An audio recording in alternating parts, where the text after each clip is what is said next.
Hi students, हम पिछली class में जो पढ़ रहे थे वो थे कोशिका झिल्ली की संरचना, जो सिंगर और निकोलसन के द्वारा दी गई थी।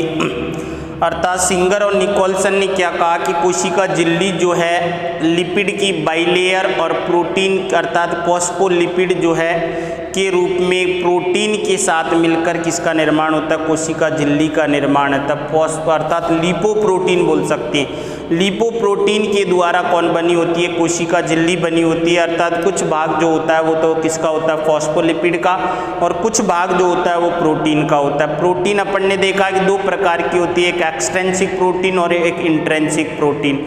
एक्सट्रिंसिक प्रोटीन जो है बाहर की तरफ क्या होती है कि हल्के से जुड़ी हुई रहती है किसके साथ, लिपिड के साथ, जिसको आसानी से क्या किया जाएगा, अलग किया जा सकता। जबकि इंट्रिंसिक प्रोटीन जो होती है वो कोशिका झिल्ली में वो आंशिक जो लिपिड परत जो होती है उसमें आंशिक रूप से या पूर्णतः क्या होती है, धसी हुई रहती है। तो पूर्णतः जो कोशिका झिल्ली में प्रोटीन धसी रहेगी, जिसके कारण कोशिका के अंदर क्या बन जाते हैं, चैनल बन जाते हैं, और उन चैनलों से होकर पदार्थों का क्या होता है, आवागमन होता है। तो यहाँ पर आज अपन कोशिका झिल्ली के कार्य पढ़ने से पहले अपन पढ़ेंगे यहाँ पर कोशिका झिल्ली का एक कार्य जो होता है वो होता है परिवहन का। और परिवहन जो होता है वो दो प्रकार से हो सकता है, एक सक्रिय परिवहन हो सकता है और एक निष्क्रिय परिवहन हो सकता है, एक एक्टिव और एक पैसिव ट्रांसपोर्ट। तो यहाँ पर जो अपन पढ़ेंगे सक्रिय और निष्क्रिय। निष्क्रिय परिवहन और एक अपन पढ़ेंगे यहाँ पर सक्रिय परिवहन।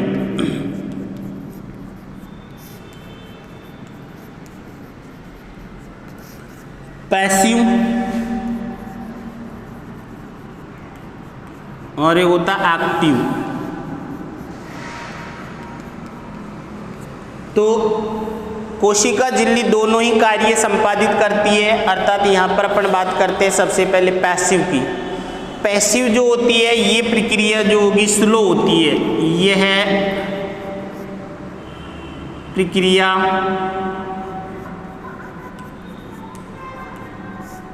बहुत धीरे होती है या स्लो होती है, और यह प्रक्रिया क्या होगी, तेजी से संपन्न होती है। यह प्रक्रिया तेजी से क्या होगी, संपन्न होती है। अगर इस परिभाषा की बात करेंगे तो यहाँ पर जो है ये परिवहन जो होगा वो क्या होगा कि अपनी कम सांद्रता से अधिक सांद्रता की ओर, या कुछ कंडीशन जो होती हैं उनमें क्या होगा कि अधिक सांद्रता से कम सांद्रता की ओर परिवहन होता। इसमें पदार्थों का परिवहन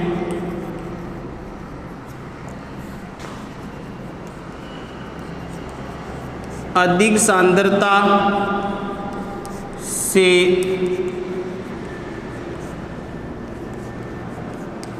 कम सांद्रता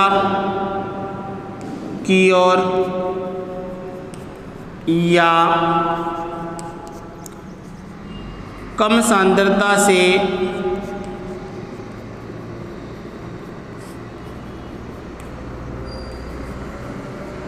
अधिक सांद्रता की और हो सकता है।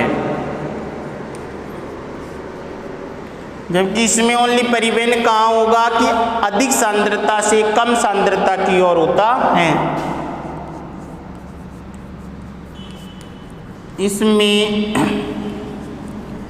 परिवहन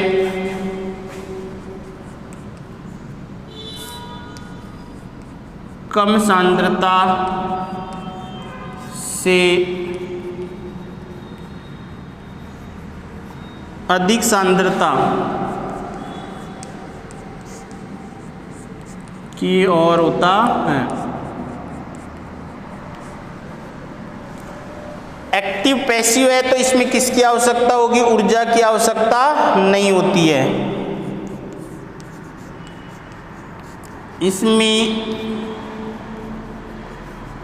ऊर्जा बोले तो एटीपी की आवश्यकता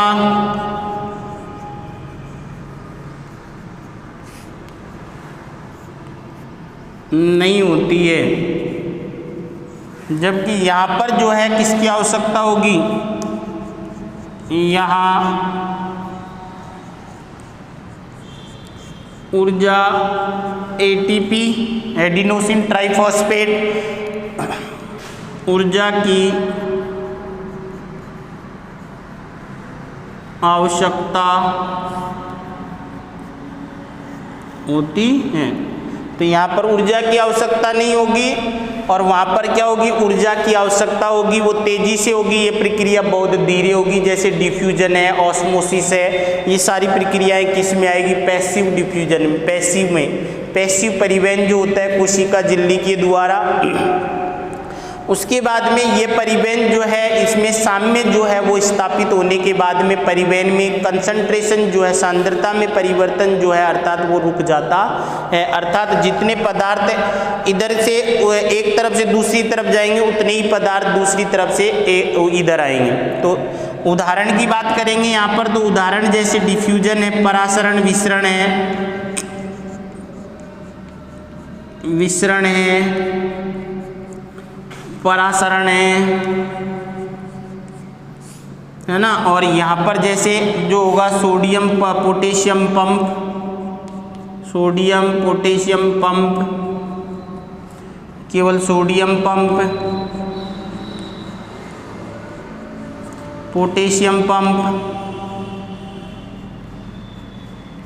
क्लोराइड पंप। तो इनके द्वारा जो भी परिवहन होता है, और जैसे एंडोसाइटोसिस की प्रक्रिया जो है वो भी एक किसका भाग है, सक्रिय परिवहन का ही भाग है।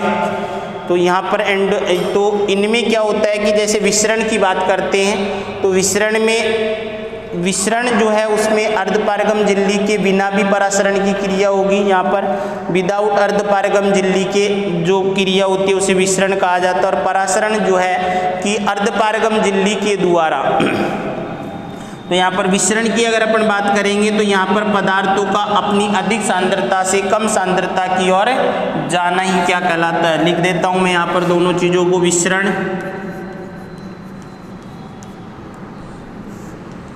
विसरण का मतलब क्या होगा, पदार्थों का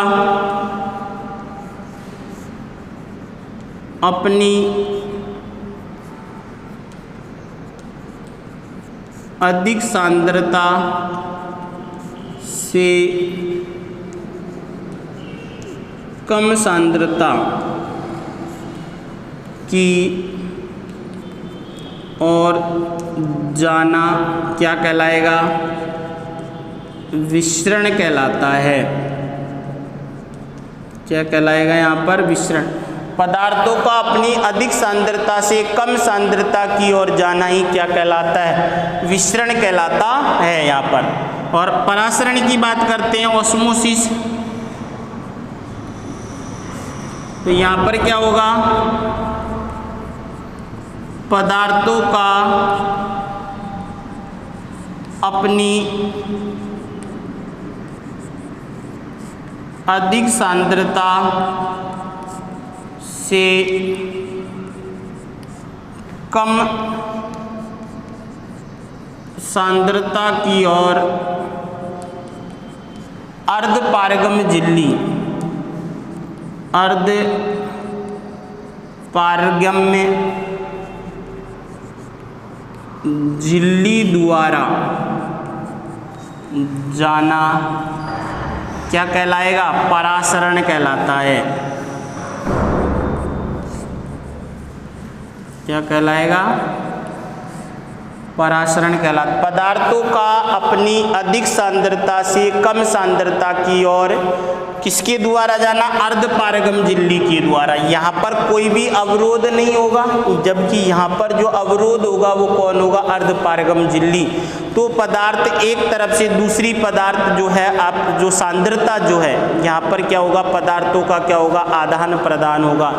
किसके द्वारा, जैसे मान लो यहाँ अपन परासरण की बात करते हैं तो परासरण में क्या होगा, पदार्थों का आवागमन होगा।